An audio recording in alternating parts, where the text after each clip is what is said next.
Hello, everyone, and welcome to the REVIT Structures and Roof Framing webinar. My name is Carolina Fernandez, and I work at both marketing and sales here at MicroCAD. And today we have the lovely Nicole D'Entremont, who will be your host for the webinar. She comes with a lot of experience, and she's a bit new at MicroCAD, but her expertise is excellent. We're really happy that she'll be showing this webinar to you guys today. Something else to keep in mind is in the left-hand corner, you do have a Q&A box. We will be having a live Q&A. Any questions that you might have, put them in the chat anytime. We'll be going over that at the end. And something else to keep in mind, this summer we do have a summer promotion, 15% off training when you register up to 2 people. Definitely something to keep in mind as well. So as for now, we're gonna wait a few more minutes to see if some other people log on to the webinar, and then we'll go ahead and get started.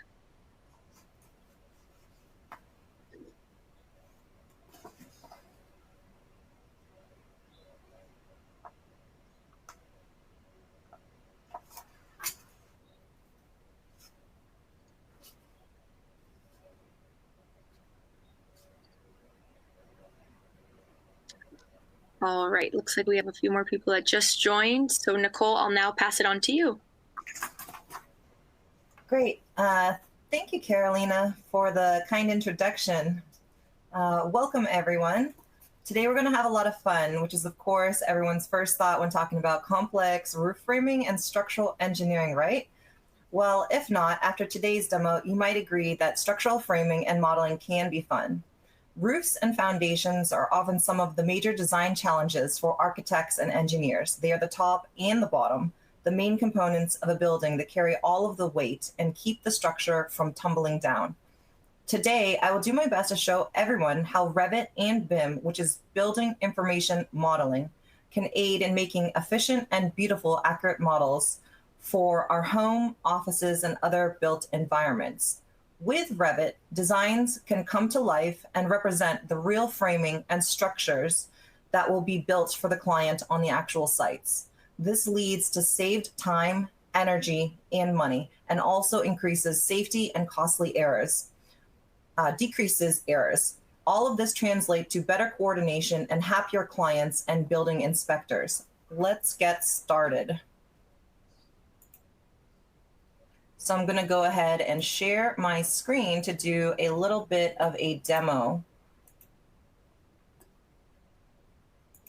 So here we actually have a typical roof drawing in AutoCAD. You can see that it contains your typical grid lines and your exterior perimeter lines, as well as some simple lines indicating that these are skylights. It doesn't give everyone all of the information that's needed to build this project for things that such as the axonometrics, as well as the slopes and any of the information pertaining to the connections or ridge or the internal framing components. Often a project begins with a 2D site plan and base layout, especially for typical residential construction and renovations, which of course in New England are very common since there are so many single-family homes. You can see that there isn't too much information for everyone to go from, and this can cause confusion in the field, especially for clients and contractors without the broader experience with complex construction documents. Now I will show you how this same roof perimeter can be shown dynamically in a 3D modeling environment with additional levels of detail, which we now call BIM, or Building Information Modeling. This is like adding a 4th and 5th dimension to our 3D representation. Here we have the same roof layout, and it's shown in 3D with transparency. This allows us to get a good look at all of the areas that will require some engineering attention, including where the connection lines are for the valleys, the ridge, and all of the other structural walls that go underneath, all the way down to the framing, which allows engineers the capability to see in 3D representation all of those loads that they will need to carry and calculate. What's great about Revit and BIM is that it gathers the necessary project data for the designers and engineers to provide accurate analytical data. outside programs such as Autodesk Robot, which is a part of the AEC collection, can use that exported Revit data.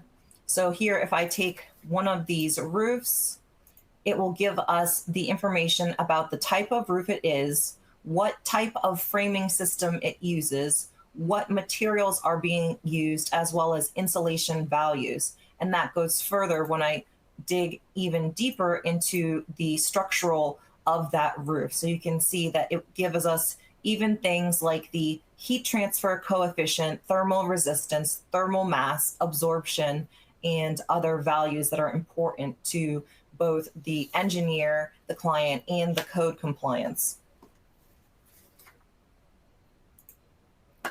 Other features in Revit allow designers to make quick and simple design decisions, such as whether or not this garage here will be a full basement similar to the main house. These walls here can be elevated or dropped down quickly, and those footings that are part of the dynamic system that attaches directly to the foundation walls will adjust automatically in all dimensions, as well as on the elevation plans and all of the other views, including the sections as well. So you can see that all of those footings, columns, beams, and all of the other structural framing members there can be seen in all of the views as they pertain to the actual model itself. This makes it very efficient for the design process, as well as the engineering that will come to make all of those analytical decisions to provide the right information for code compliance. Next, let's take a look at some of the roof framing as promised. Here we have the same home and the start of the roof framing. So you can see that already a lot of the joists and rafters have been placed in here. And you have the ridge beams here. And these are not just flashy graphics. They contain a lot of that parameter information, part of that BIM system, the Building Information Modeling System.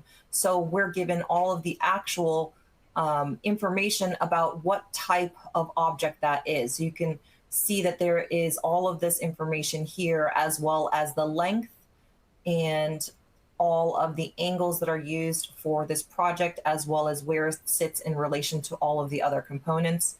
And then there can be design decisions made, such as these structural support walls on the third floor to help to carry that load for that roof. Looking down into the basement area, you can see that we have the structural columns here, also designed to carry the loads of the floor system above.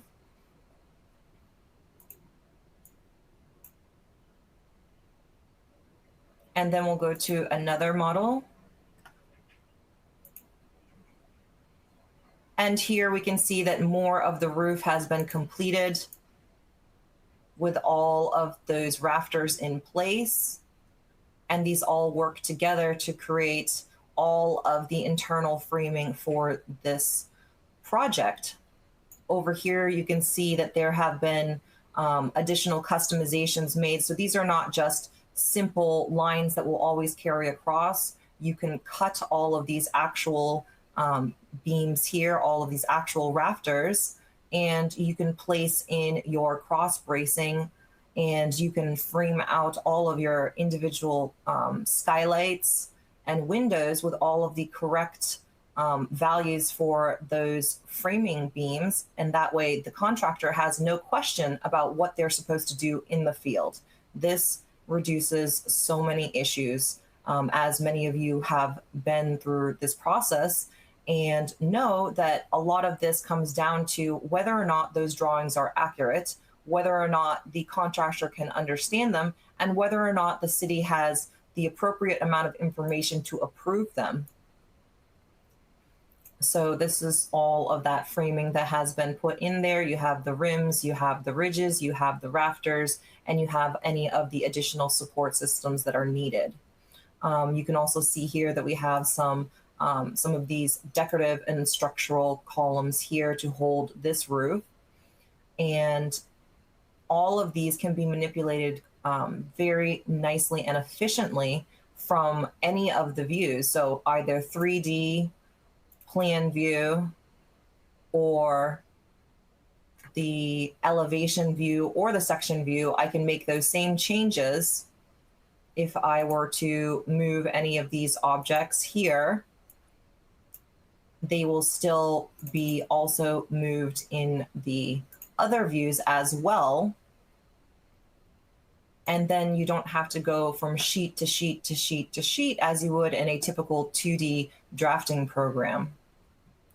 Things like these glazing walls here, these can be easily changed or updated because they are part of the Revit system, and they will have many options over here as to what you would like to do.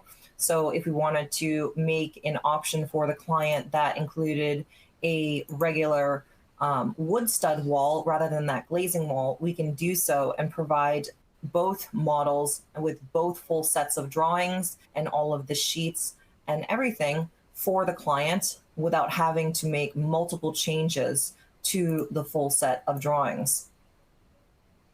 And that is a huge time saver, which of course in turn reduces both cost and error.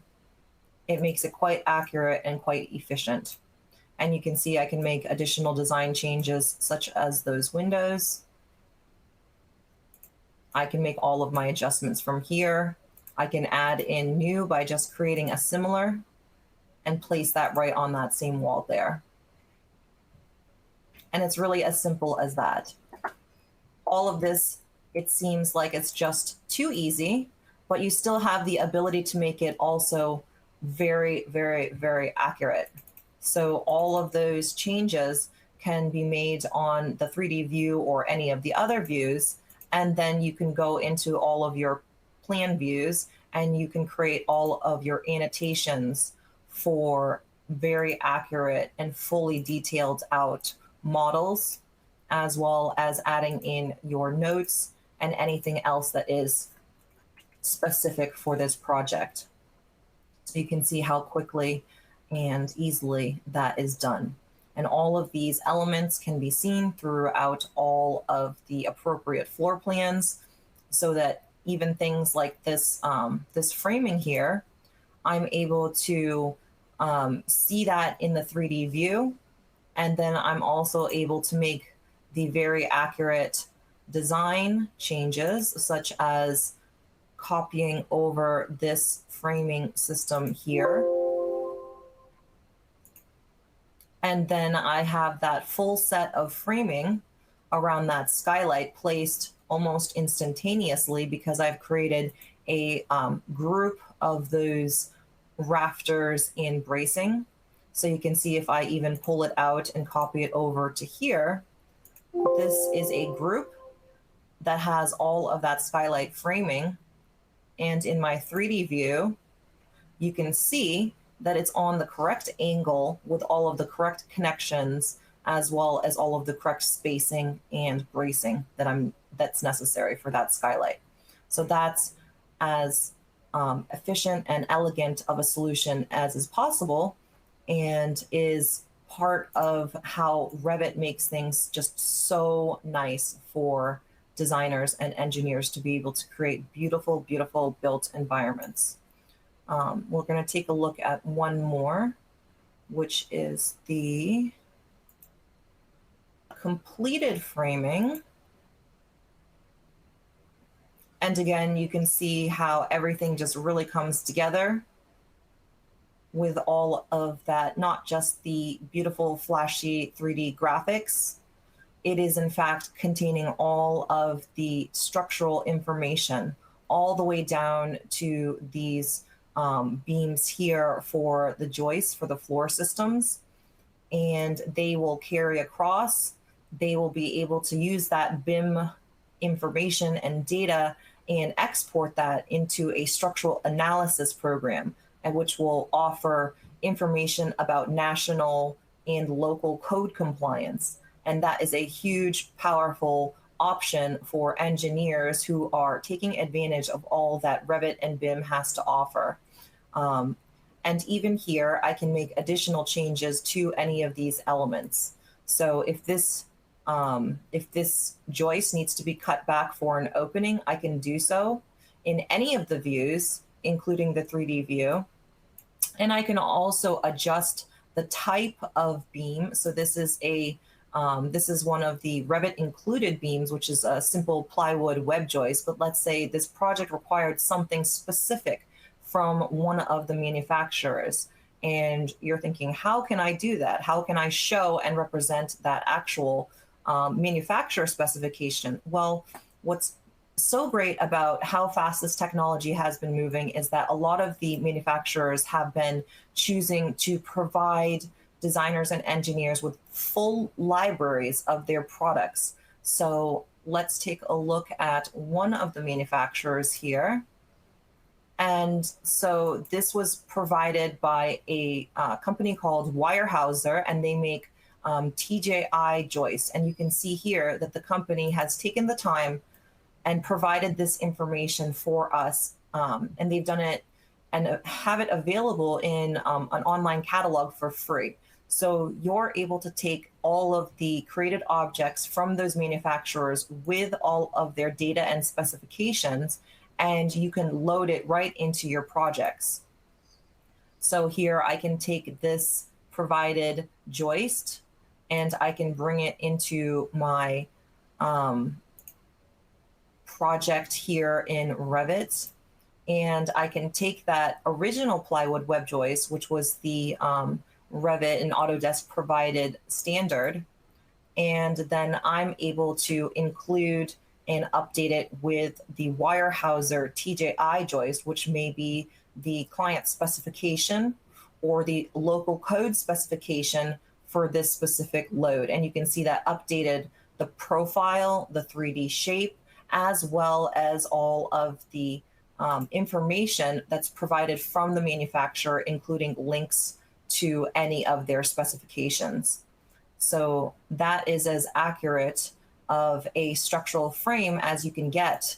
It doesn't even require necessarily as many notes, because you can cut through all of these items and create very, very detailed sections, including all of those elements there. So even through here, you can see I have all of those same joists on all of the levels here. I'm able to choose them individually as well as a system. And a system is implying that all of those elements are placed together, and I can even copy them up if I were to be creating new floors. And now if I go to my 3D view, there it is. That is that same framing system with all of those joists there. And similarly, I can take any of those, cut them back, and make those changes needed for adding in things like stairs or other openings to that floor. So it's taking away so much of the guesswork. And if I were to do a section through here,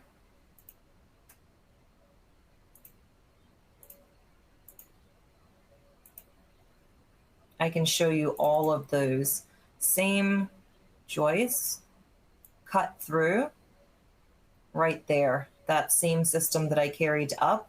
And I'll put that onto something where you can see it a little better.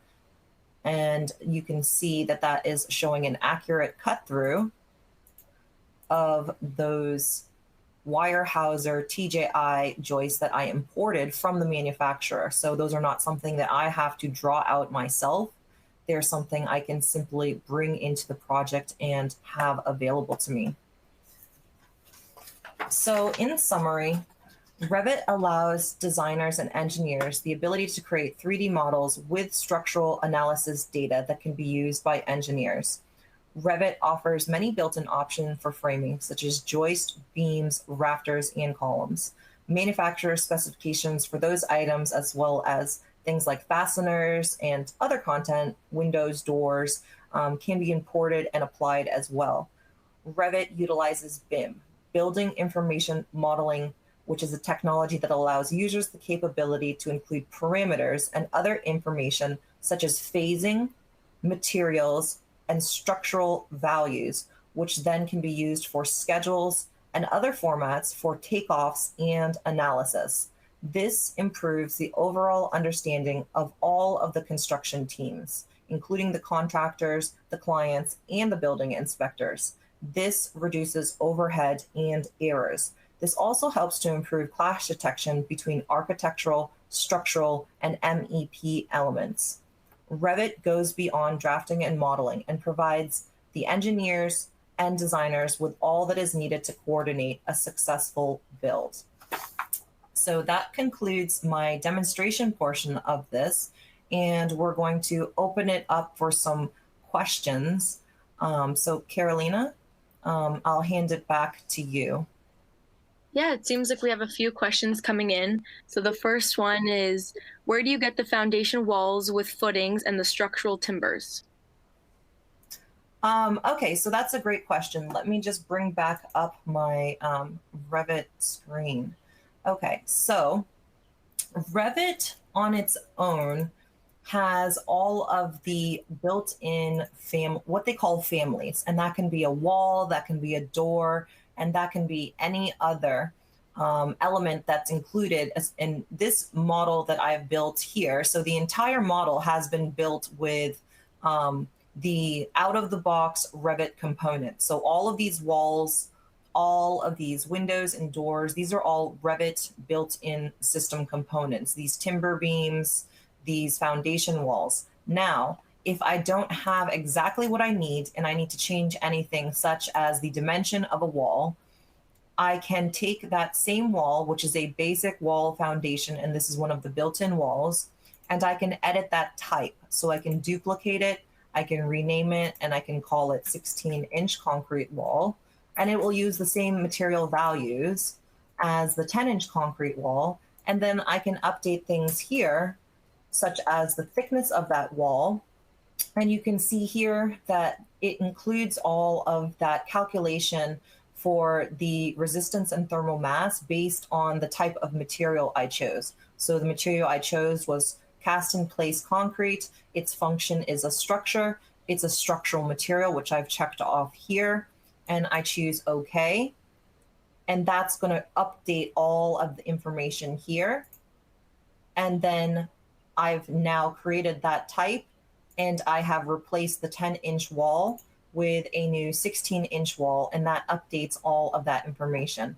As far as that, as the framing members that I'd shown earlier, some of the framing members, which are shown, and I'll show you in the transparency, some of those framing members, such as these typical dimensional lumbers, these are 2 by 12s, and these are all included with out-of-the-box Revit. The only element that was a updated element was the one that I had shown in the example, which was the TJI joist, and that was downloaded from an online catalog called BIM Object. So BIM Object is a resource that's free, and that's a place where you can download, I think they have about 2,100 manufacturers' catalogs, including all of the big names, Marvin, Anderson, Simpson, this brand, Weyerhaeuser, Bosch, all of the appliance manufacturers, lighting, components, furniture systems, they'll all be found on BIM Object. So a lot of the manufacturers have utilized that as a showroom, an online showroom for their products, and you can download these files. So I can show you that on my computer. I have downloaded all of the information for that Weyerhaeuser truss joist, and these are those family files, those RFA files here, and those were simply downloaded from that BIM Object website or from the manufacturers themselves. So Simpson offers a Revit library. Sherwin-Williams offers their entire paint catalog as a Revit library as well. So you can apply true-to-life paint colors and true-to-life framing members, as well as fasteners and other components. that you can pull into. I consider Revit a host environment, so you can bring in a lot of outside content that's provided by manufacturers.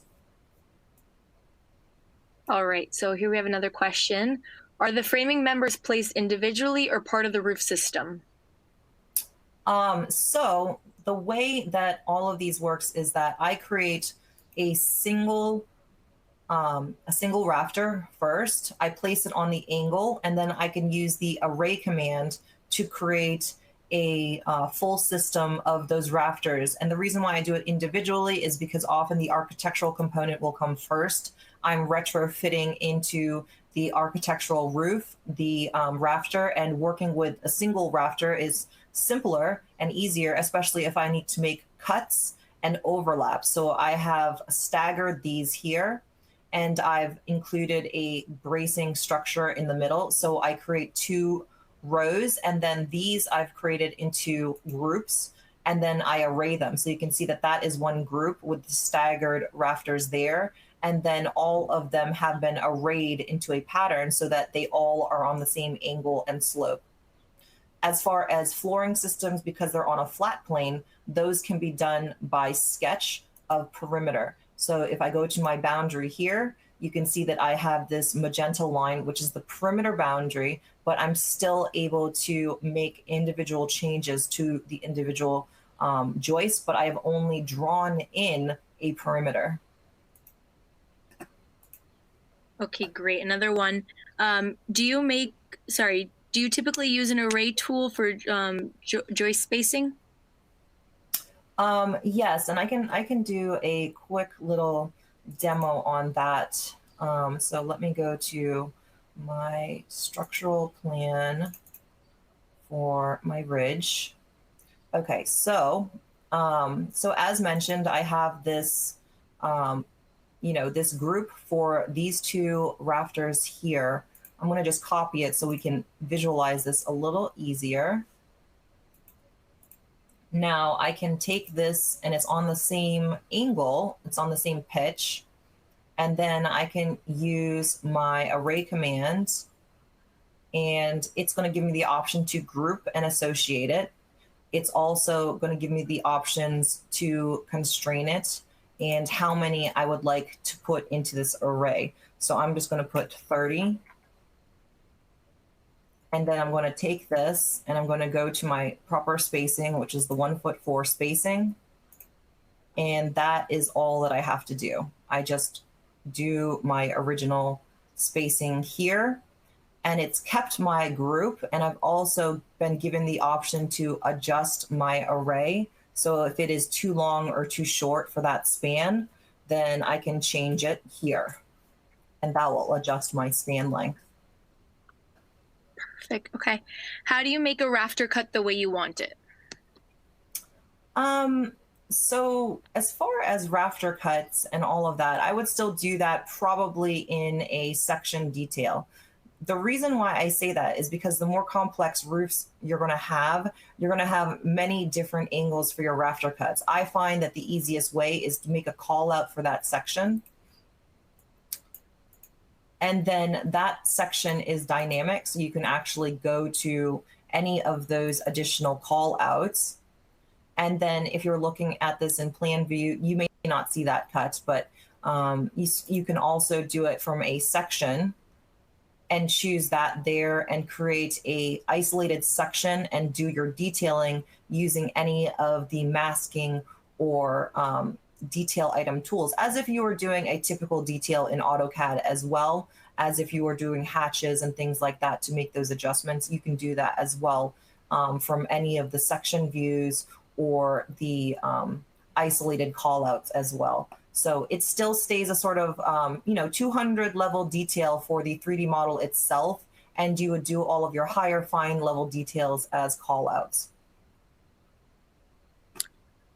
Okay, and then how do you modify the attached footing?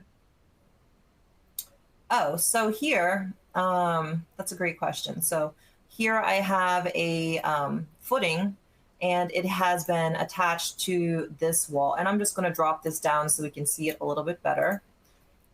So if I were to delete this, there's no more footing there.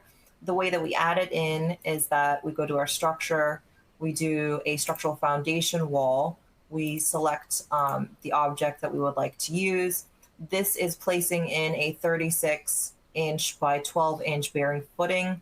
I can add that one in so you can see that that's updated the profile to a larger size. I can also choose that footing and I can make the change from here. So if I only needed a 24-inch footing, I can make that update. And because I had originally modeled it in a way that corresponded to the structural foundation wall, it now will move with that wall as if they were one piece and already attached with rebar. And you can see that it actually has all of that information here that can be updated. So the rebar cover, what type of element it is, and if it's structural, and if it's able to be used for analytical purposes. Okay, great. And I also see some more questions here, just more general, that people are asking for a little bit more detail on floor and roofing systems. So maybe we'll revisit this in another webinar, or always just as a reminder, we also offer custom training here at MicroCAD. You can ask to work with Nicole in particular or any other of our specialists. And we also do have group classes as well, something to keep in mind. Actually, we also just got another question here. So how do you model in a valley beam? I don't know if we have time for it. Maybe this will be an email answer. So all of the beams are very typical. So here you can see my rim joist beams here. I've just put in dimensional lumber as a placeholder, and then I'll make the updates from the engineer and the calculations. All of these are done as if you were drawing in plan view. So let's go to our, let's see, attic level. And it may be on the, let's see, second floor, ridge, attic. Let's try to find them. Here we go. And you can actually place in any of these items from any of the floor plans. So I'm in a structural plan here. If I were to want to put in any type of beam or valley or any of these, they all work very similarly. You simply draw it in. And I think it went to my second floor level. I had set it second floor. And there it is. So it is pretty simple to be able to just draw them in, and then I can make changes. So now if I wanted this to actually sit up higher, I can make changes to my offset by, let's say, 9 feet and 9 feet. And now you can see it sort of disappears because now it's going to be up at the attic level. And then in my 3D, you can see that that is now over here. And I'll turn that around so you can get a better view. And so there it is. I can make all of the adjustments from here as well. So if I wanted to increase or decrease the length of this, and I'm sorry, I picked the wrong node. But if I wanted to pull that back, that will make that adjustment. And again, you can see that the offset works to update either of the ends. So it's actually this dimension here. So if I change that to 0, that adjusts that pitch down. And I can also make updates to this one here. So if I wanted this at 10 feet rather, then that pops that end up there. And that is going 10 feet above the second floor level. And that's how those two parameters work. Okay, so that concludes the question portion of this webinar. But again, if you would like to go into more detail, we can always consider extending this webinar into a new one, maybe going into further detail for roofing and flooring. And if anyone would like custom training, that's also always available, as well as group classes that we offer. And take advantage of the summer promotion that we have going on right now. You register up to 2 people for training. Second one is 15% off. So definitely something to keep in mind. Nicole, do you want to pull up our contact information slide as well? Oh, and also keep in mind that we have future webinars coming up as well. Those will be next week, including for Enscape and for BIM as well. So yeah, and then for our contact information, just be sure to reach out to us. Nicole, if you have any technical questions, you want to reach out to her. And then for me, if you have any sales or questions that you would like to get into contact with one of your reps, you definitely want to email me. I'm happy to help any way that we can. All right, so that concludes this webinar, and we'll be contacting you guys to follow up. And if there's anything else, feel free to reach out. Have a great day and enjoy the weekend. Thank you, Nicole. Thank you, Carolina, and thank you everyone for attending, and I hope you all enjoyed it. Have a great day. Take care. Bye-bye. Take care.